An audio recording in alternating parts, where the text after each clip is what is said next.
Hello, everybody. This is Symphony News Network, and I'm your host, Daniel Dibaba. In our today's program, I will speak with Dr. Trevor Trueman, the Oromia Support Group chairperson from United Kingdom, about OSG's recent report on human rights situation in Ethiopia. We'll also talk about a conference that is being organized by the Oromia Support Group and Oromo Conversation that's going to take place next week on May 3rd. And we'll also talk about a planned book by Dr. Trevor. So without further ado, I'll take you to Dr. Trevor.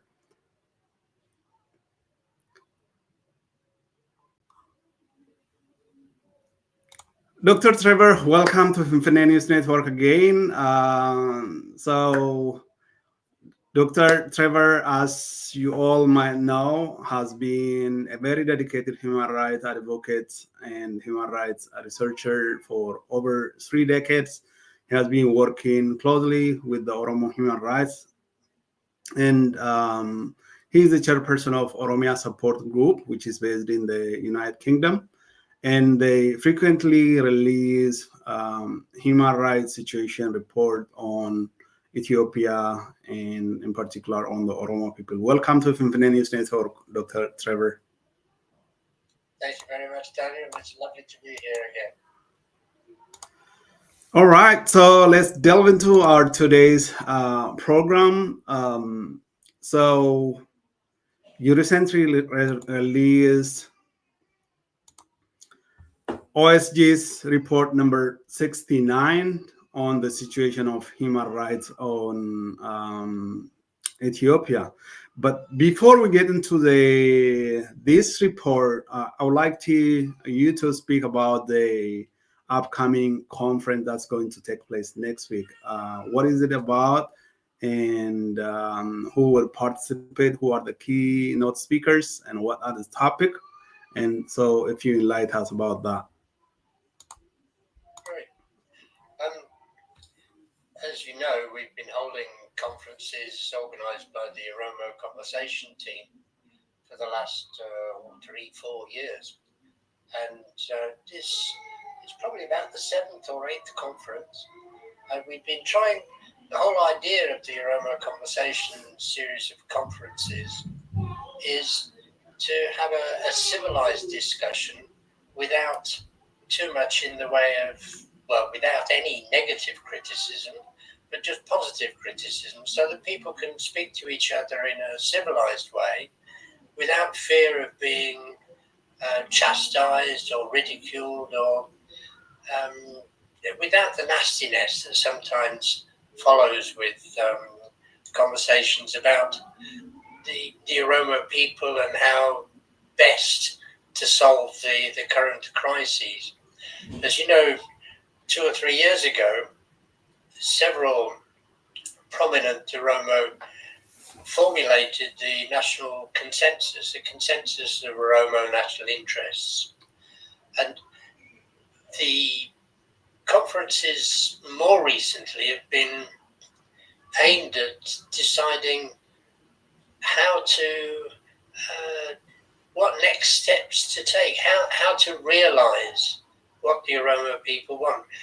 We are fairly confident that we know what Oromo want in terms of their national interests. There is a consensus on that, but it's how to get there. We've been engaged with political parties and other people over the last few years. At this conference, we have a representative from OLA for the first time in a while, the Oromo Liberation Army, and it's been really good that we've managed to get a spokesman from OLA to speak to us. Also, we have plans to hear from the OLF Elders Committee, although the speaker for that will be in Australia, so we're a little bit concerned about whether he will be able to make it. And Soreti Kadir, who runs the Oromo Democratic Revolutionary Party, she's based in Nairobi. So that will be a refreshing new perspective to take on how the Oromo should achieve what they want. And a prominent human rights activist and lawyer in Kenya, Kano Galichajilo, who used to report for the Oromo Legacy Leadership and Advocacy Association on human rights abuses in Ethiopia. So he's well attuned to the human rights situation in Oromia and Ethiopia in general. And his is a new voice for us to hear at the Oromo conversation. But a large part of our meetings is to encourage dialogue between the audience and the presenters. So about half of the meeting will be the presentations, and the other half will be hearing from the audience and then asking questions to the presenters. The conference will be held in Afan Oromo, which will encourage people to speak in their own tongue rather than an imported language, which is, although many Oromo speak really excellent English, and it will encourage everybody to have a chance of saying exactly what they want to say in their own language, which is great. And the conference takes place this coming Saturday on the 3rd of May, and it begins at 11 o'clock in the morning Eastern Standard Time, which is 4 p.m. in the UK, 5 p.m. Central Europe, and 6 p.m. in Nairobi and in Oromia. So, and if anybody has difficulty finding the Zoom link for the conference, just send me an email at Oromia OSG, at talktalk.net. So OSG at talktalk.net, and I will gladly send you the flyer and the Zoom link for the conference. We don't aim to solve all Oromia's problems in any way by having these conferences, but we hope to air views so that eventually, when the time comes, we will be able to implement what we've discovered to be the Oromo national interest, the consensus document from a couple of years ago. And the fall of Abiy Ahmed, nobody knows when that will happen, but it's increasingly unstable, the situation over there, as you can tell from the latest OSG report. So we should be prepared in terms of what we want to happen, how we want it to take place. So this is how the conference is geared this time. We're asking all the presenters to give their ideas, their perspectives on what should be done to steer the Oromo out of the current crises, and what are the next steps after Abiy Ahmed falls, as he inevitably will.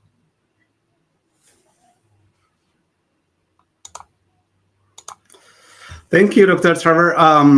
So who are the expected audiences who would benefit from this conference? You mentioned that it would be held in Afan Oromo. Are you also going to, are the presenters going to present in English as well? Who are the expected audiences? And so you mentioned that you have previously held several conferences coordinated by the Oromo Conversation. What does the impact look like? Well, it's to spread information and encourage dialogue among Oromo people, and hence it is in Afan Oromo. And all of the audience will be contacts of the Oromo Conversation team. This includes Oromo bodies, organizations, such as the Oromo Professionals Group, the Oromo Studies Association we send to, and all of the people who get the Oromia Support Group reports, and community organizations spread across the planet, but mainly in America and Canada. So we're aiming to get as broad an audience as possible, but obviously if it's in Afan Oromo, it will be an Oromo audience, rather than trying to preach to British politicians or American politicians, for example. There is a place for doing that sort of conference, which I think the Oromo Global Forum, which will be revitalized shortly, and that will aim to promote solutions to the Oromo crises to a wider audience, not only Oromo. But the Oromo conversation is aimed primarily at Oromo people, to inform and to encourage civilized dialogue. We've been doing this, as I say, for several years now, and it's been very successful.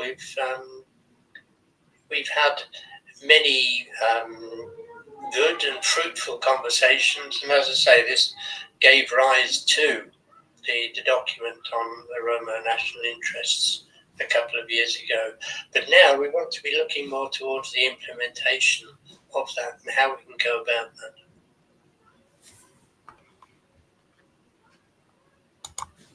Thank you, Dr. Trevor. So let's get back to the Oromia Support Group report number 69. There are a number of key findings in that report. You mentioned that the Ethiopian government has killed more than 6,419 up to the time the report came out on April 10th. And since then, today is April 27th, Finfinne News Network has been receiving a number of weekly indiscriminate killing of civilians. In the last 2 weeks, we have reported more than 12 people killed by the Ethiopian government. So the killing is ongoing.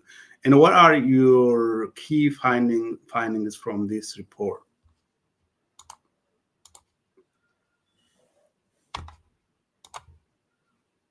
Is that we've got so accustomed to since Abiy Ahmed came to power. The Oromia Support Group has produced 20 reports since 2018. We had a gap, as you know, for several years, but then because of the atrocities due to Abiy Ahmed's actions, and because of his targeting of Kero in the early years, we started again in June or July 2019, and this is the 20th report we've written since that time. We were recording for 20 years from 1992 to 2012, when the figure of 4,500 killings by the TPLF was recorded. And over that 20-year period, as I say, that was 4,500.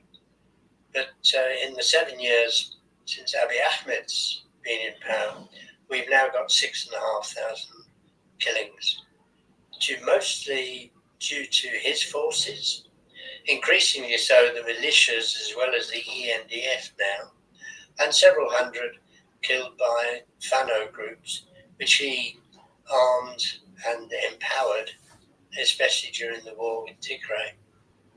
And the Oromo people now, especially the ones in Shoa and East Wallaga and Horoguduru, the zones that surround Amhara region, they are being attacked not only by the ENDF, by local militias, but by these Fano groups, which are now based in those zones. They're not only based in the Amhara region, they are based in Wolaga and in Shoa, where they're committing acts of ethnic cleansing against the Oromo, and also in Benishangul Gumuz region in Metakel zone against the Gumuz people as well as the Oromo inhabitants there.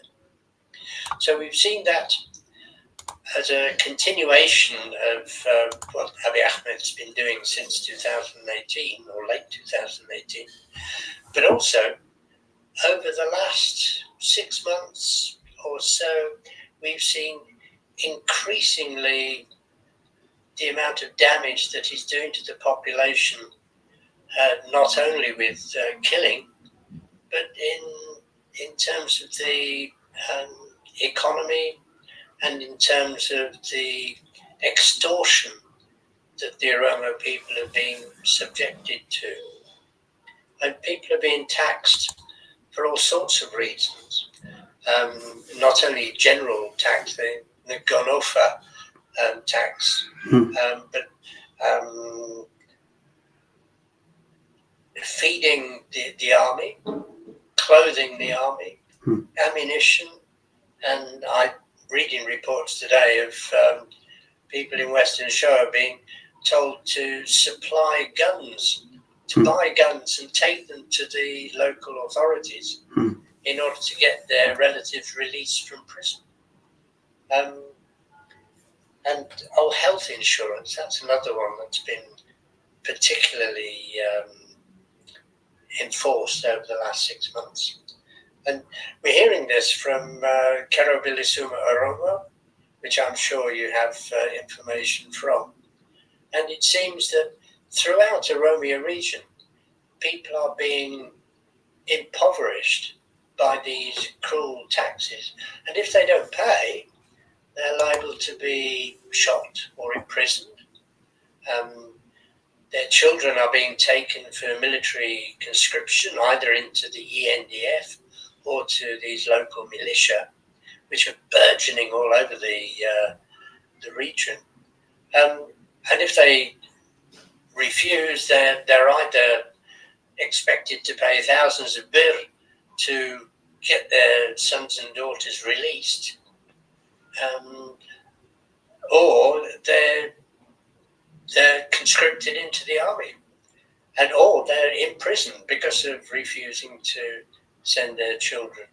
It's Terry Ostabo wrote in Addis Standard earlier this year about the rule by lawlessness, which is exactly as it has become in Ethiopia now.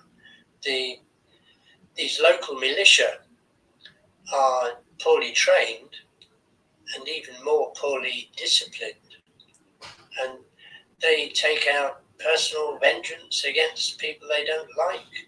They imprison people for spurious reasons, including these ridiculous taxes that are being applied all over the place. And they are, well, I'll give you an example. One of the things in the report was an account given by a 10-year-old boy about a man with a uniform and a gun coming to his home in West Wolaga and shooting dead his mother and two of his sisters and a 5-year-old girl from next door. And this little boy had interviewed, and he wasn't able to say if it was ENDF, he wasn't able to say if it was local militia or whether it was Fano. The amount of lawlessness that's going on is unfathomable, and it's very difficult to analyse. But this is what we attempt to do in the Oromo Support Group report. And it does seem that most of the killings are being taken place due to the activities of ENDF, but increasingly so these local militia and the Ganacha Sirna, this grotesque distortion of Gadara authorities, which Shimelis Abdissa made by proclamation in 2022. So it's It's a situation, I know we keep saying this is worse than ever before, but this unfortunately is the way it's become. In the times of the Derg, we said this was worse than Haile Selassie. In the times of the EPRDF, we said this is worse than the Derg. But presently, what is happening to the Oromo people is worse than I've experienced. And those figures that I quoted at the start of our interview in terms of the number of people killed speak volumes. 6,500 in 7 years compared to 4,500 in 20 years under Abiy Ahmed. And this is the tip of the iceberg. We probably get, well, certainly less than 20%, and I suspect less than 10% of the killings are actually recorded by the Oromo support group. And you see on the screen here, we don't know where these incidents took place, but it looks as though the one where the ENDF boot is applied to the back of the neck of this young Oromo in pushing his head into a stream of running water. And this probably took place near to Finfinny, judging by the caption on the Facebook entry that recorded it. So, yes, it's all happening, and it's worse than I've experienced previously.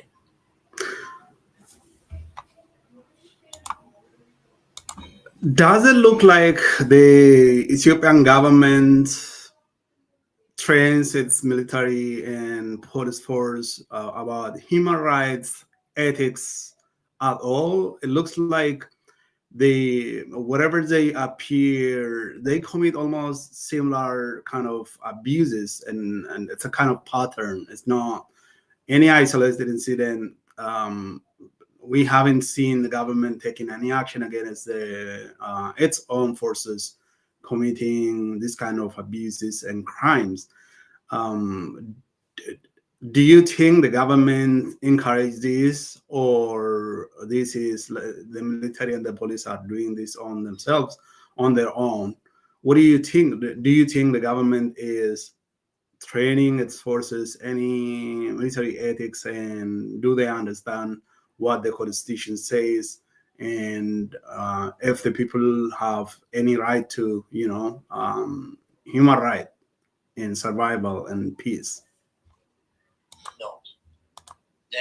The militias and the ENDF are acting without any regard to human rights at all, without any regard to the Ethiopian constitution, and without any regard to the conventions that Ethiopia has signed up to with the United Nations.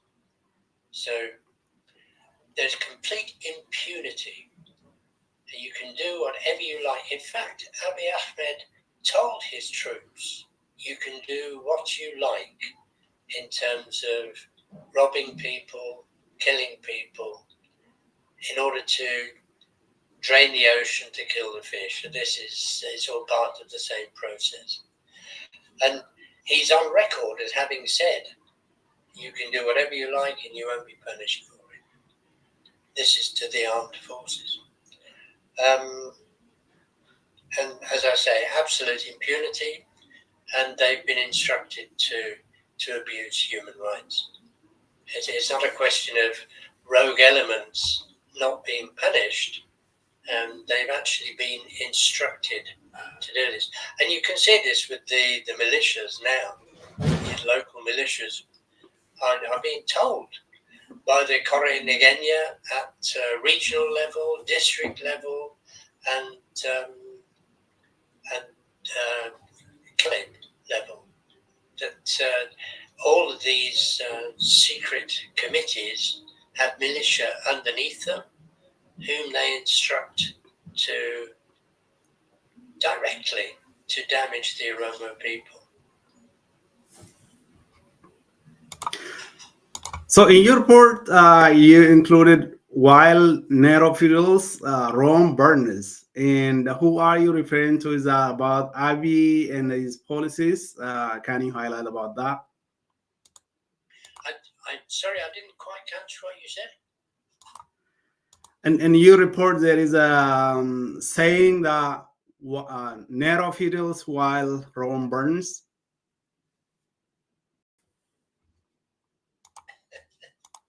This is contrasting the vanity projects of Abiy Ahmed, which presumably are funded by the Oromo people and the other peoples of Ethiopia, in addition to money he's getting from the United Arab Emirates. But yeah, the corridor projects in Addis Ababa, in Finfinne, and in other major towns and cities, and the new airport at Bishoftu. That's what, $7.8 billion is going to. It's so-called modernizing and building huge accommodation where the electricity supply and the water supply isn't there, but they look very fancy. And you see these streets in Finfinne, which are lined with electric lamps and fountains, while people are being kicked out of their homes to make way for these without compensation, without warning often. And this is similar to the Roman Emperor Nero, who, when Rome was burning, he was playing his violin, playing his fiddle. And Abiy Ahmed is so out of touch with the results of his projects and his plans, and it seems to exist in a vacuum of information. It belies understanding. I cannot see how he can justify to himself what is going on there. And the same with the people amongst the Oromo who support him, like Shimelis Abdissa. And unfortunately, there are lots of other Oromo who are lining their own pockets at the expense of the Oromo population because they're associated with him. Former leaders of the OLF, things who are now advisors or ministers or whatever to Abiy Ahmed. It's very, very disappointing. There's a human rights activist from the Sidamo, Seum Humeso, who I worked with in the 90s, but now he's a university lecturer in Hawassa, I believe. And this is all very disappointing stuff.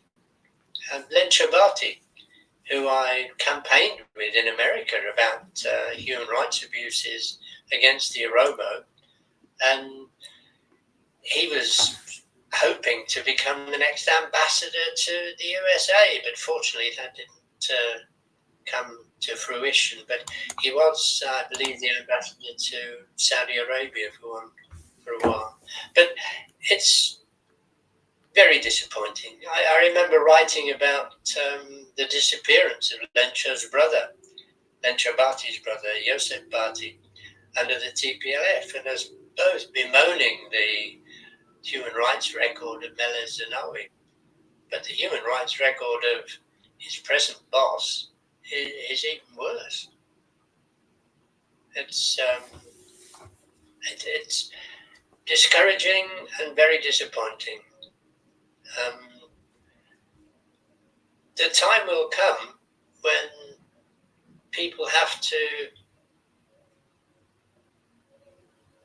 reckon with their record. They will be called to account what they have done, what they've permitted to have been done against their people. And without being too punitive, obviously we'll want to encourage a situation where people can live in peace together. But we cannot allow complete impunity for abuses against the peoples of Ethiopia, not just the Oromo, but all of the peoples. And I think a time will come when there is a reckoning. Thank you, Dr. Trevor. So, Elaine Chobati and many others among the OLF leadership are currently aligned with with this government. And Haile Gonfa was once a member of OLF, and now he is one of the security officers of the government. There are quite a few others who have been. Len Cholata, for example, was also one of the top leaders of the OLF, and now is aligned with the current government. Some leaders do not have persistence and really qualities that stands, and we have seen some align with this government, irrespective of what it is doing to our people, for whom the OLF has been struggling for over half a century right now.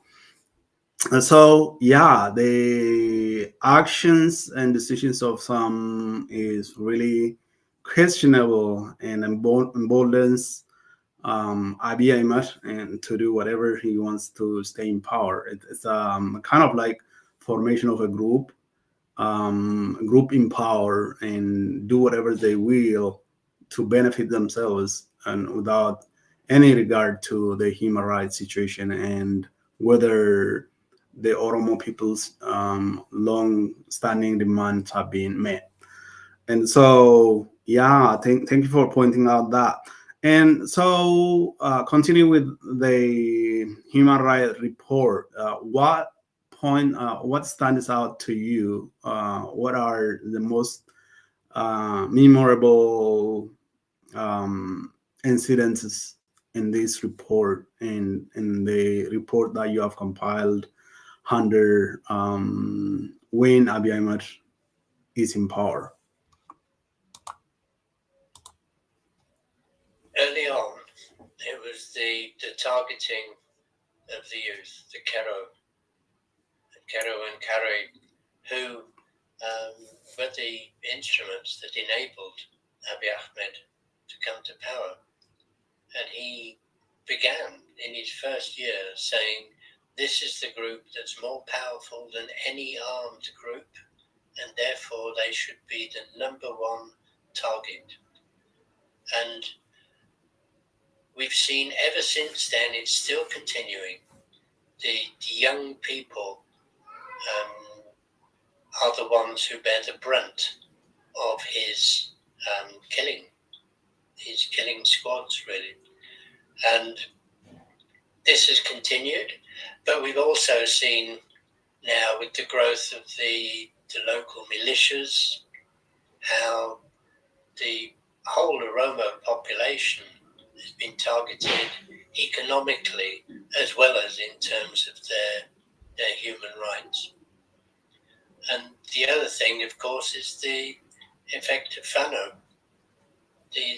The amount of hatred amongst the Fano groups which kill Oromo civilians in their acts of ethnic cleansing. That has astonished me. I wasn't aware of the degree of racist hatred and the supremacism of some Amhara who believe that the Oromo are inferior and are animals, basically. I failed to appreciate that during the years of the EPRDF. So that has been something that's really stood out to me. So Abiy's targeting of the youth and the current lawlessness and the dog-eat-dog society that Abiy Ahmed has allowed to develop, and the growth of this racist, inter-ethnic hatred of the Amhara for the Oromo. These are the three things that really stand out to me. And I think we must not respond to the Amhara Oromo situation by being the same, by assuming every Amhara is out to kill us. We must educate people and reassure them that we're not out to take over, we're not out to make them suffer at the hands of an Oromo, a real Oromo government. People call this an Oromo government, but it's nothing like an Oromo government. It does not represent Oromo interests whatsoever. And this is just an excuse used by Fano for their atrocities against the Oromo people. We must reassure and educate and show that what the Oromo want is equality for all in Ethiopia. In whatever political structure is decided, nobody should suffer because of who they are and who their parents are and where they live. Everybody should be treated equally. Thank you for that, Dr. Trevor. So in this report, you also widened your scope. You included human rights abuses in Afar and many other places, including Benishangul Gumuz. So what are the human rights situation in those and other regions in Ethiopia look like? Well, I'm no expert on the other regions. I included the killing of Afar people by Djibouti security services, security forces rather, because I was told about it. I've tried to include abuses in Amhara region to some extent, and also Benishangul Gumuz, again, because nobody else is talking about it much. And we do have access to experts on Benishangul Gumuz region in the form of Temeskin Gemetru, who's now in the USA. And I've relied heavily on information from him, and also Daniel Gamada, in terms of human rights abuses there and elsewhere.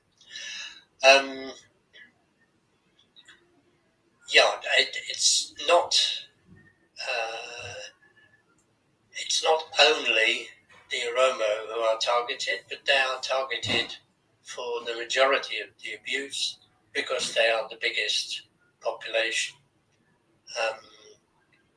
But I will report on human rights abuses anywhere.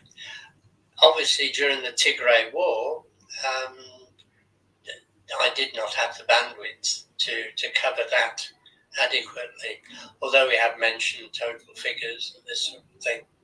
But it was beyond the scope of OSG to cover the atrocities in that genocidal campaign. I've reported a little bit about the conclusions of experts on genocide regarding the war in Tigray. But I cannot pretend to know as much about the other regions as I do about Oromia. In fact, the coverage of Oromia is patchy. It's only with the information obtained from one or two people that we've got such a lot about Guji in the last report. Guji, Barana, we get very little information from there. We're getting a little more from central Ethiopia, from Arsi, but we still get a lot of information from the west, from the different zones of Wolaga and also Shoa, because A, that is where a lot of the abuses are occurring, and B, that's where we have better contacts. But it's universal throughout Ethiopia.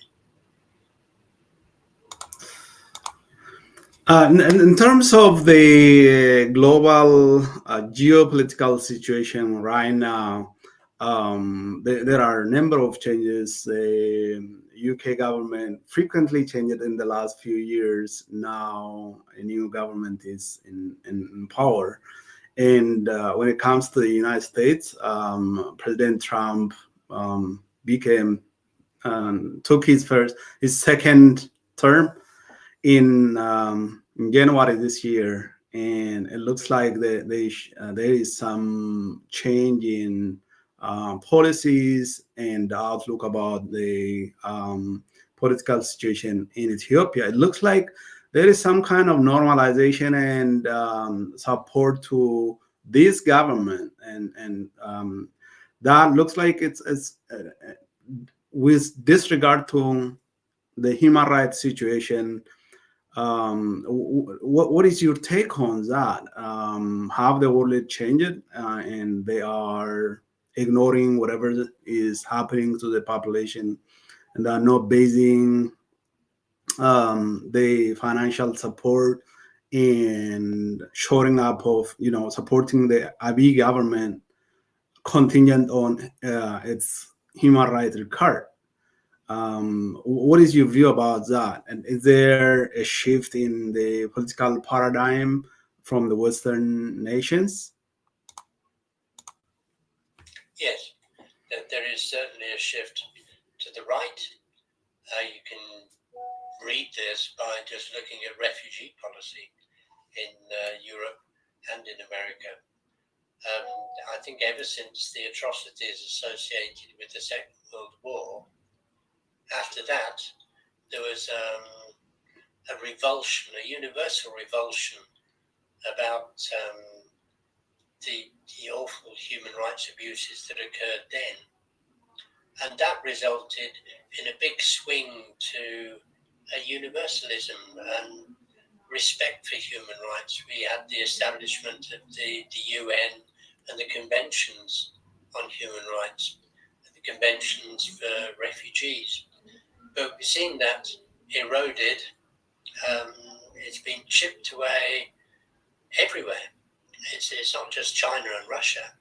It's happening in Europe with the basically racist attitude to refugees.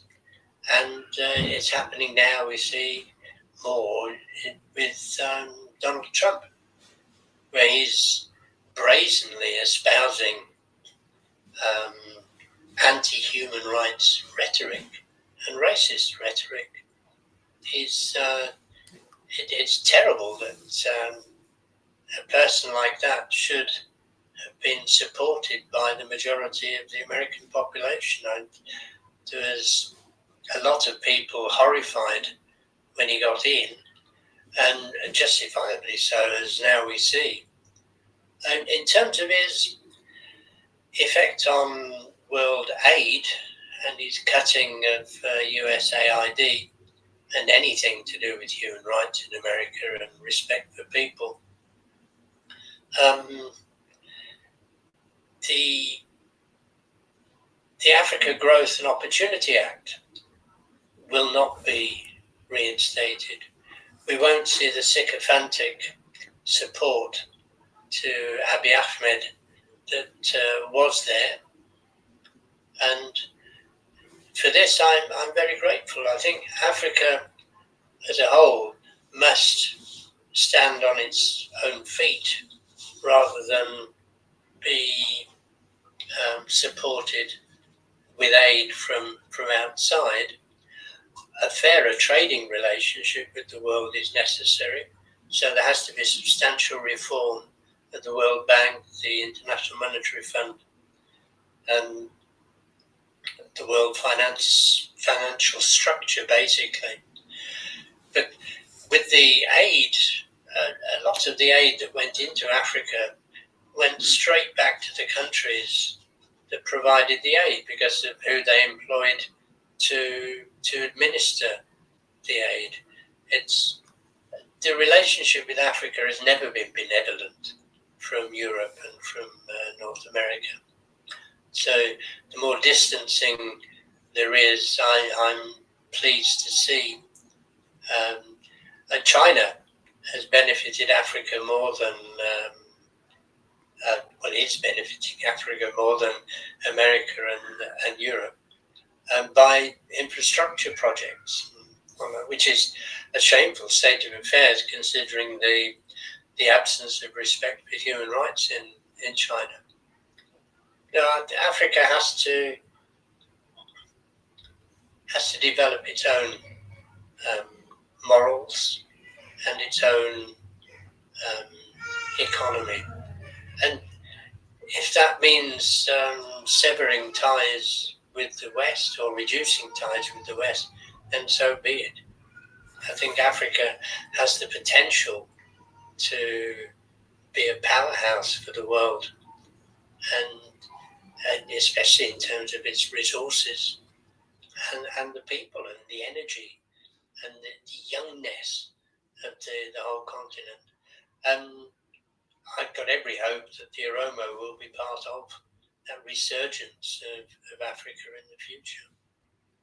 It is very easy to be despondent about what's going on, but it's all a swinging pendulum, and it will swing back in the direction of human rights, respect for human rights, and equality for the people in Africa compared to the rest of the world.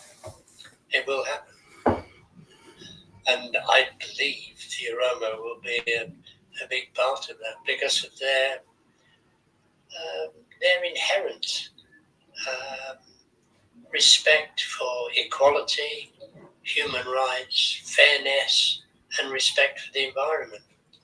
The Oromo have such a lot going for them in terms of their DNA.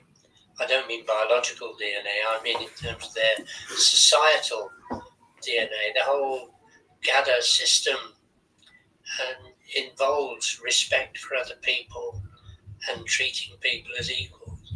And this is the basis of my hope for the Oromo in the future.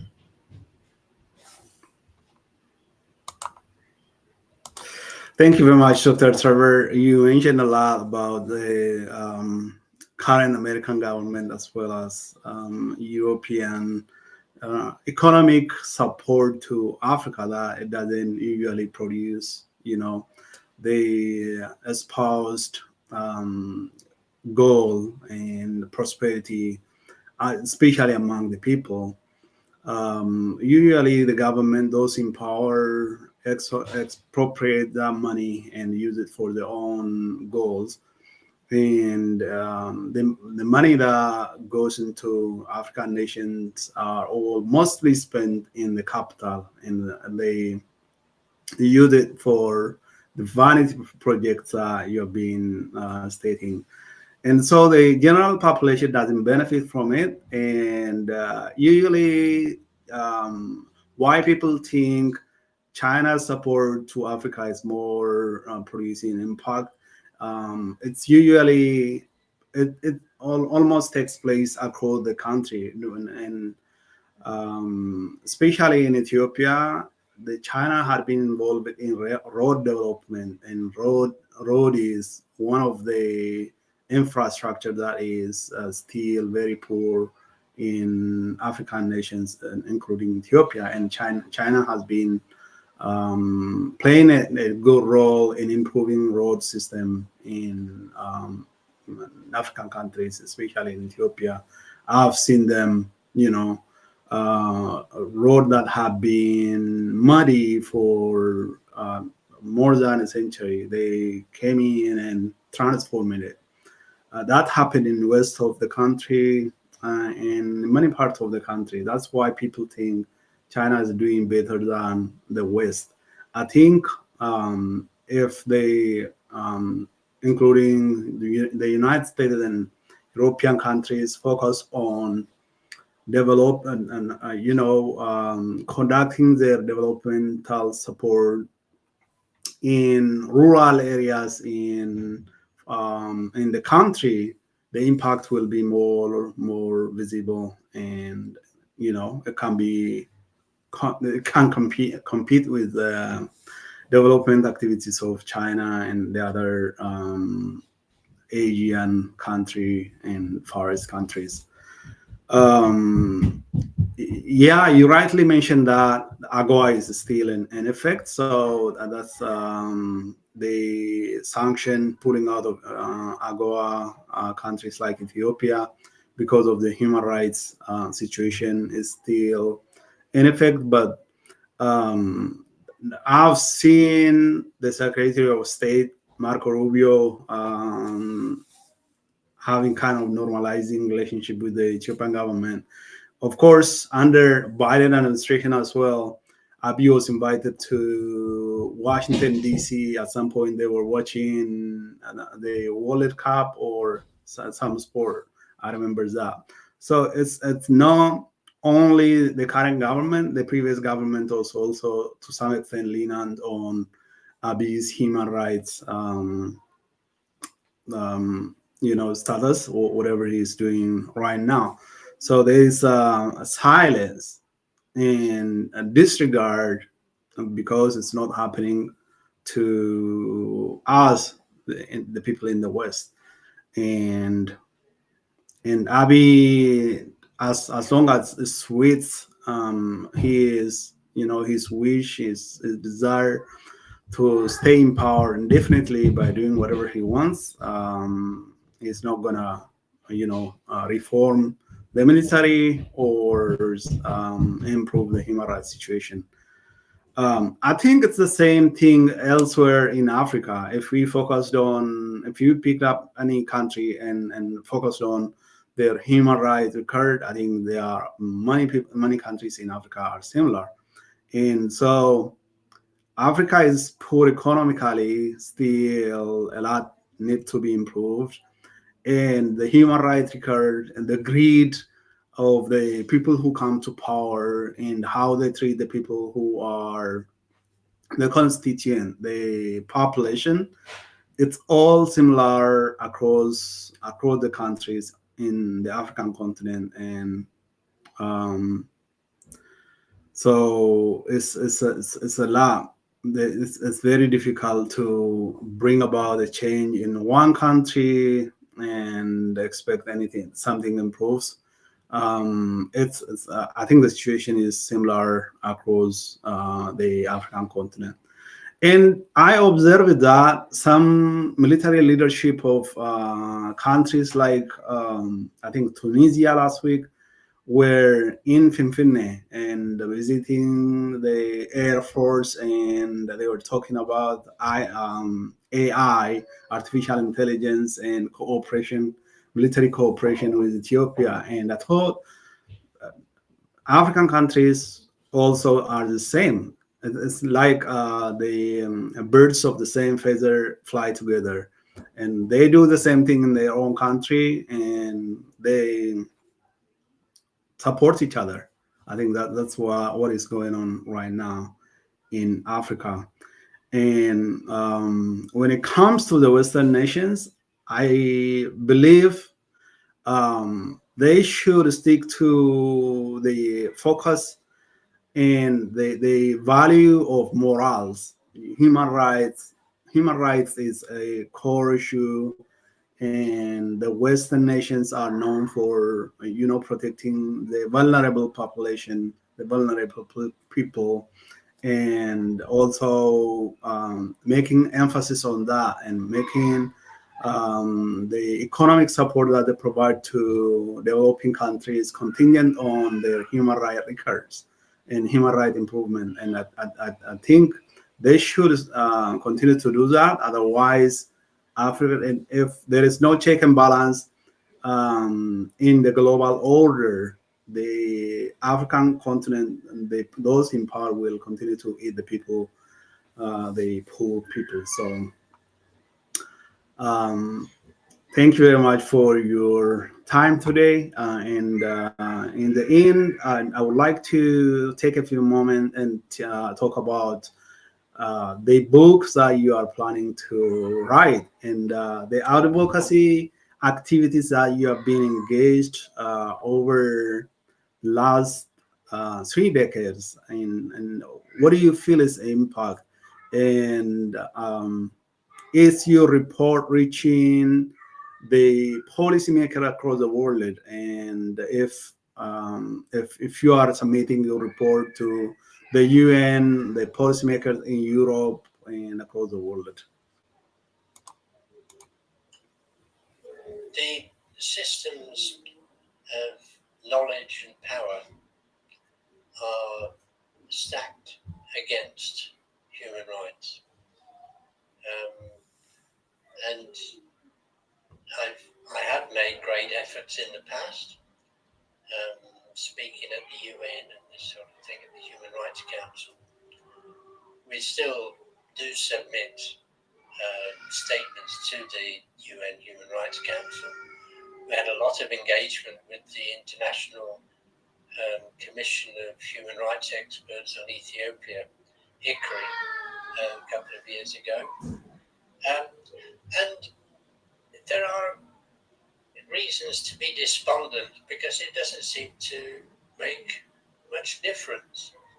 And I don't think we will see an improvement in the activities of power brokers on the planet until there is more priority given to respect for human rights internationally. And the silence of the world against Israel and its genocide in Gaza is astounding. That has been a huge disappointment to me and an indication of how power is in the wrong hands on the planet. But as I say, this is a pendulum that will swing back. Whether this year, next year, or next decade, it will swing back. We will see as countries learn that respect for human rights results in development and prosperity, then that will start to gain traction. And it isn't the whole of Africa that's in a bad state. There are countries where there are signs of good things happening. Senegal, Namibia, Botswana. There are places where progress is apparent. And I believe that we will see this happen in the Horn of Africa too. My own belief, because of the nature of the Oromo people, is that this will be Oromo-led, but we will see. And the reports that I write are there. It's a physical record that can be referred to and people can rely on them. And this is my contribution, if you like. And the book that I'm planning, it's very much in the planning stage at the moment. That will be just part of that process. So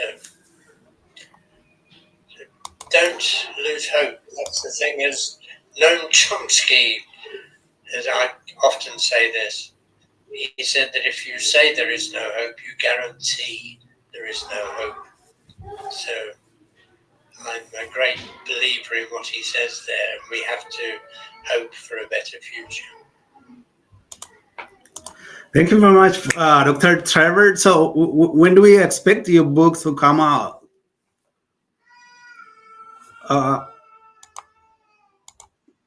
Go on. It'll be about 1 year, I think. So thank you very much, Dr. Trevor. For our watchers, this has been Feminist Network with Dr.